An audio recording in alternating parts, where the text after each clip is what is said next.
வாணியம்பாடி அருகே இலவச வீட்டுமனை பட்டா வழங்க அரசுக்கு சொந்தமான இடத்தை இயந்திரம் மூலம் சுத்தம் செய்ய சென்ற அதிகாரிகளை கிராம மக்கள் தடுத்து நிறுத்தி வாக்குவாதத்தில் ஈடுபட்டதால் பரபரப்பு ஏற்பட்டது. திருப்பத்தூர் மாவட்டம் வாணியம்பாடி அடுத்த வலையாம்பட்டு ஊராட்சிக்குட்பட்ட வேப்பமர சாலை பகுதியில் அரசுக்கு சொந்தமான 6 ஹெக்டேர் இடம் உள்ளது. அந்த இடத்தில் அதே பகுதியைச் சேர்ந்த சத்தியப்பன் என்பவர் பல்வேறு விதமான மரங்கள் மற்றும் செடிகளை நட்டு வைத்து குறுங்காடுகள் அமைத்து பராமரித்து வருகிறார்.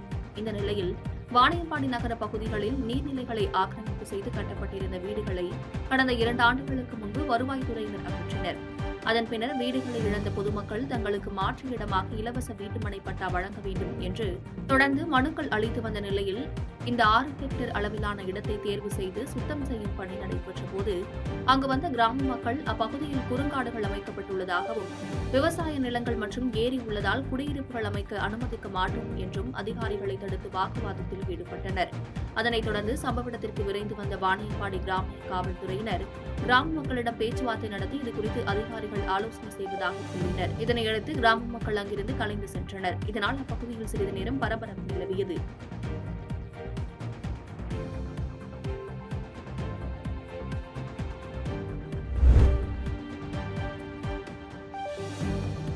கிருஷ்ணகிரி மாவட்டத்தில் 71வது அனைத்து இந்திய கூட்டுறவு வார விழாவை முன்னிட்டு 544 பயனாளிகளுக்கு அமைச்சர் சக்கரபாணி கடனுதவி வழங்கி புதிய கூட்டுறவு கிளை சங்கங்களை துவக்கி வைத்தார்.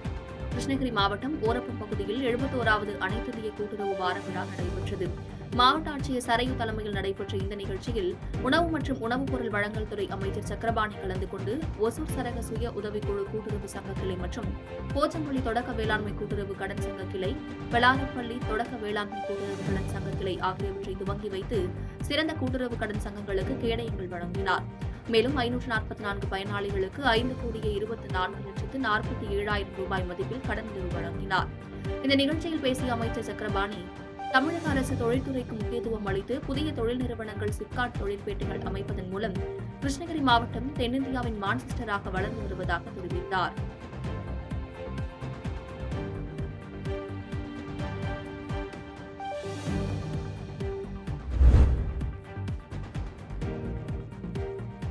கள்ளக்குறிச்சியில் 128 பேருக்கு பட்டா வழங்க தேர்வு செய்யப்பட்ட நிலையில் 28 பயனாளிகளுக்கு பட்டா புறக்கணிக்கப்பட்டதால் பாதிக்கப்பட்டவர்கள் மாவட்ட ஆட்சியர் உரிய நடவடிக்கை எடுக்க கோரிக்கை வைத்துள்ளனர்.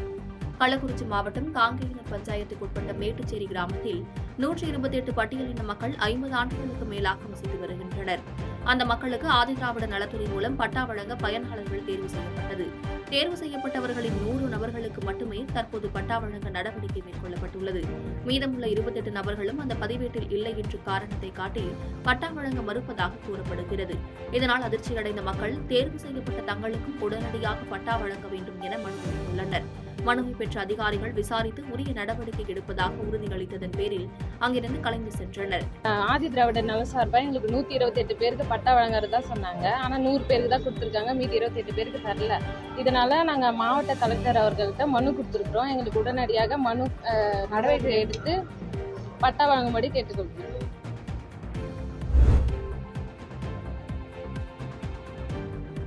தென்காசி மாவட்டம் செங்கோட்டை அருகே உள்ள தென்போத்தை கிராமத்தில் அச்சன் கோவிலுக்கு சென்று வந்த வேன் கவிழ்ந்து விபத்துக்குள்ளானது. திருவண்ணாமலை மாவட்டத்தைச் சேர்ந்த 10க்கும் மேற்பட்ட ஐயப்ப பக்தர்கள் வேனில் ஐயப்பன் கோவிலுக்கு சென்ற நிலையில் வேன் தலைகீழாக கவிழ்ந்து விபத்துக்குள்ளானது.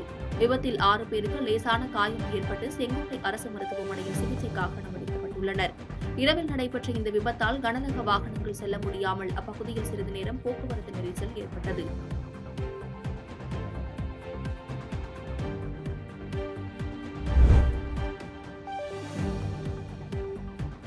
சென்னை அடுத்த பெரும்பாக்கம் பகுதியில் மாடு முட்டி ஒருவர் உயிரிழந்த நிலையில் தாம்பரம் மாநகர காவல்துறை அதிரடியாக முடிவெடுத்துள்ளது. சென்னை பெரும்பாக்கம் சௌமியா நகரில் மாடு முட்டி கடந்த வெள்ளிக்கிழமை ஒருவர் உயிரிழந்தார். மேலும் அவ்வழியே செல்லும் பொதுமக்களுக்கு இடையூறாக உள்ளதாக பெரும்பாக்கம் காவல் நிலையத்திற்கு புகார் வந்துள்ளது. இதனையடுத்து தாம்பரம் மாநகர காவல் ஆணையர் உத்தரவின் பெயரில் பெரும்பாக்கம் போலீசார் அந்த பகுதியில் சுற்றித் திரிந்து பொதுமக்களுக்கு இடையூறாக உள்ள மாடுகளை பிடித்து சமுதாய நலக்கூடத்தில் அடைத்தனர்.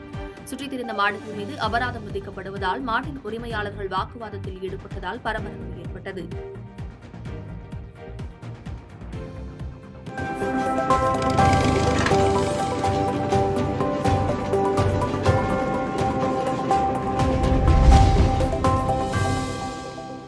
திண்டுக்கல் மாவட்டம் நத்தத்தில் சாலையின் நடுவில் பள்ளம் உள்ளதால் அவ்வழியாக செல்லும் பொதுமக்கள் மற்றும் வாகன ஓட்டிகள் அச்சமடைந்துள்ளனர். திண்டுக்கல் மாவட்டம் நத்தம் அருகே மெய்யப்பட்டி பகுதியில் சாலையின் நடுவில் 1 அடி ஆழத்திற்கு பள்ளம் ஏற்பட்டுள்ளது. அவ்வழியாக செல்லும் வாகனங்கள் முழுவதும் அந்த பள்ளத்தை கடந்து செல்வதால் அடிக்கடி விபத்துகள் ஏற்படுகிறது. இதனால் இருசக்கர வாகனங்களில் செல்வோர் தொடர்ந்து விபத்தில் சிக்கி மருத்துவமனைகளில் சிகிச்சை பெற்று வருவதால் இப்பகுதியைச் சேர்ந்த பொதுமக்களும் வாகன ஓட்டிகளும் அச்சமடைந்துள்ளனர். தொடர்ந்து விபத்துகளை ஏற்படுத்தி வரும் இச்சாலையை உடனடியாக சரி செய்ய வேண்டும் என பொதுமக்களும் வாகன ஓட்டிகளும் கோரிக்கை வைத்துள்ளனர். புதிய ரோடு நெடுஞ்சாலை சம்பந்தமா போட்டாங்க. ஆனா அவங்க போடும்போதே கொஞ்சம் பள்ளமா போட்டதுனால அந்த இடம் மழை பெய்யும் போல நிறைய தண்ணி நிறைஞ்சு அந்த இடத்துல அடிக்கடி விபத்துகள் நடந்து கொண்டே இருக்கிறது. அது இல்லாம 2 உயிர் சேதங்களும் இதுவரை நடந்துகிட்டு இருக்கு. இப்ப 2 நாளைக்கு முன்னாடி சேக்கியவட்டியை சேர்ந்த ஒருத்தர் நம்ம சொந்தக்காரரு, அவர் அந்த இடத்துல அந்த பள்ளத்துல விழுந்து இறந்துட்டாரு. இது மாதிரி விபத்துகள் அடிக்கடி நடந்துகிட்டே இருக்கு.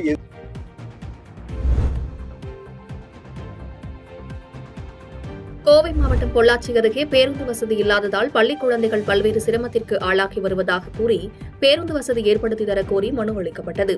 பொள்ளாச்சி அருகே உள்ள வீரல்பட்டி கிராமத்தில் வசிக்கும் 100க்கும் மேற்பட்ட பள்ளி குழந்தைகள் பள்ளிக்கு சென்று வர பேருந்து வசதி இல்லாமல் பல்வேறு சிரமங்களுக்கு ஆளாகி வருகின்றனர். இதனால் பேருந்து வசதி கேட்டு பள்ளி குழந்தைகள் வகுப்புகளை புறக்கணித்து பெற்றோர்களுடன் பொள்ளாச்சி சாராட்சியர் அலுவலகத்தில் கோரிக்கை மனு அளித்தனர்.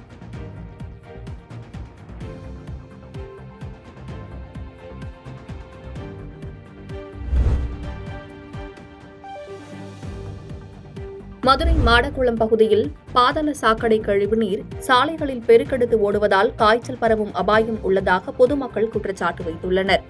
மதுரை மாடக்குளம் 71வது வார்டு பெரியார் கிழக்கு குறுக்கு தெரு பகுதியில் பாதாள சாக்கடை பம்பிங் ஸ்டேஷனுக்கு செல்லக்கூடிய மின்மோட்டார் பழுதானதால் கழிவுநீர் குடியிருக்கும் சாலை பகுதியில் பெருக்கெடுத்து ஓடுகிறது.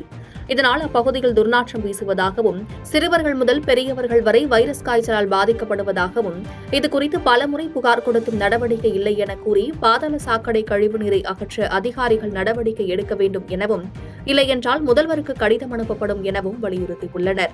கிழக்கு குறுக்கு 71வது வார்டில் இருக்கேன் சார். இது பாதாள சாக்கடைக்கு கிட்டத்தட்ட ஒரு வருஷமாவே இந்த பிரச்சனை இருந்துட்டே தான் சார் இருக்கு. நாங்கள் கமிஷனர்கிட்ட சொல்லியாச்சு, ஏஐட்ட சொல்லியாச்சு. எல்லாரும் பார்த்துட்டு இந்த மோட்டர் ரொம்ப சின்னதாக இருக்கு, நாங்கள் என்ன பண்ணுவோம் அப்படிங்கிறாங்க. வேணா சொல்லிட்டா கூட நாங்கள் எல்லாரும் கூட கலெக்ஷன் பண்ணி நாங்கள் கொடுத்துட்றோம். ஏன்னா எங்களுக்கு நல்லது வேணும், அதனால நாங்கள் வேணா கலெக்ஷன் பண்ணி நாங்கள் கொடுக்குறோம். கவர்மெண்ட்ட காசு இல்லைன்னா நாங்கள் செஞ்சிடறோம் அந்த காசை. 2வது இதை சொன்னதுக்கு உடச்சு விட்டாங்க. அந்த பைப்பை உடச்சு விட்டா இப்போ நிலத்தடி நீரை பாதிக்கிற அளவுக்கு அந்த பக்கம் போயிட்டு இருக்கு. தண்ணி துர்நாற்றம் ரொம்ப வீசுது. காய்ச்சலுக்கு வேற எங்கேயுமே போவேன். இங்கே இருக்கிற மக்கள்லாம் காய்ச்சலில் தான் சார் வரப்போகிறோம். அடுத்தது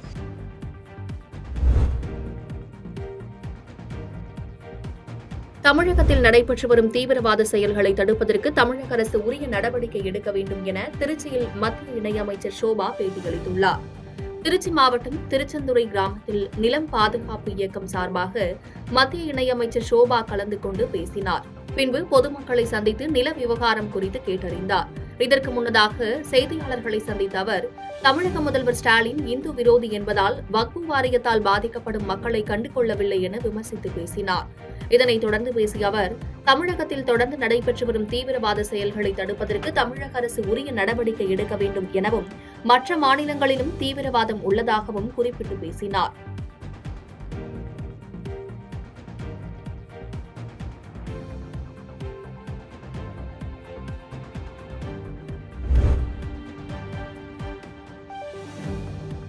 அரூர் அருகே அனுமதியின்றி வைக்கப்பட்ட அதிமுக கொடிக்கம்பம் அகற்றப்பட்டதால் அரூர் சட்டமன்ற உறுப்பினர் வருவாய்த்துறையினரிடம் வாக்குவாதத்தில் ஈடுபட்டதால் பரபரப்பு ஏற்பட்டது. தருமபுரி மாவட்டம் அரூர் அருகே அச்சல்வாடி கிராமத்தில் பேருந்து நிலையம் அருகே அதிமுக திமுக கொடிக்கம்பங்கள் இருந்தது. நடந்து முடிந்த நாடாளுமன்ற தேர்தலை ஒட்டி அரசியல் கட்சியினர் வைத்த கொடிக்கம்பங்கள் அகற்றப்பட்டு அப்புறப்படுத்தப்பட்டது. பின்னர் தேர்தல் நடத்தை விதிகள் முடிந்த பிறகு தங்களது கொடிக்கம்பங்களை அமைத்தனர். அதிமுகவினர் அச்சல்வாடி பேருந்து நிலையத்தில் கொடிக்கம்பம் அமைக்கப்படுவதற்கான பீடங்களை எழுப்பிய போது இதனை அறிந்த வருவாய்த்துறையினர் மற்றும் காவல்துறையினர் அக்கிராமத்திற்கு சென்று அரசின் அனுமதியின்றி பீடங்கள் எழுப்பக்கூடாது எனவும் கொடிக்கம்பம் நடுவதற்கு அரசின் அனுமதியை பெற்று கொடிக்கம்பங்களை அமைக்க வேண்டும் எனவும் கூறியுள்ளனர். இதனால் அங்கு பரபரப்பு ஏற்பட்டது. இதையடுத்து அரூர் அதிமுக சட்டமன்ற உறுப்பினர் சம்பத்குமார் தலைமையில் அதிமுகவினர் ஒன்று திரண்டு அதிகாரிகளிடம் பேச்சுவார்த்தையில் ஈடுபட்டனர். ஏற்கனவே உள்ள கொடிக்கம்பங்கள் அரசின் அனுமதி பெற்றுதான் வைத்துள்ளார்களா, சேலம் ஊத்தங்கரை நெடுஞ்சாலை ஓரங்களில் வைத்துள்ள கம்பங்களுக்கு அரசு அனுமதி வாங்கினார்களா என கேள்வி எழுப்பி வாக்குவாதத்தில் ஈடுபட்டதால் பரபரப்பு ஏற்பட்டது.